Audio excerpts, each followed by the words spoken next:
Yeah, this is Chris. He's on his. This is the oldest BSA here. This is 1956. Really nice bike.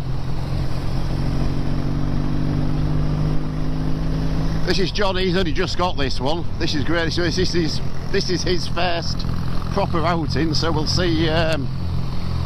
We'll see how reliable that's going to be. It's very nice engine. I had a few little test rides on that. It's runs really smooth. We'll see if we catch up with Nick.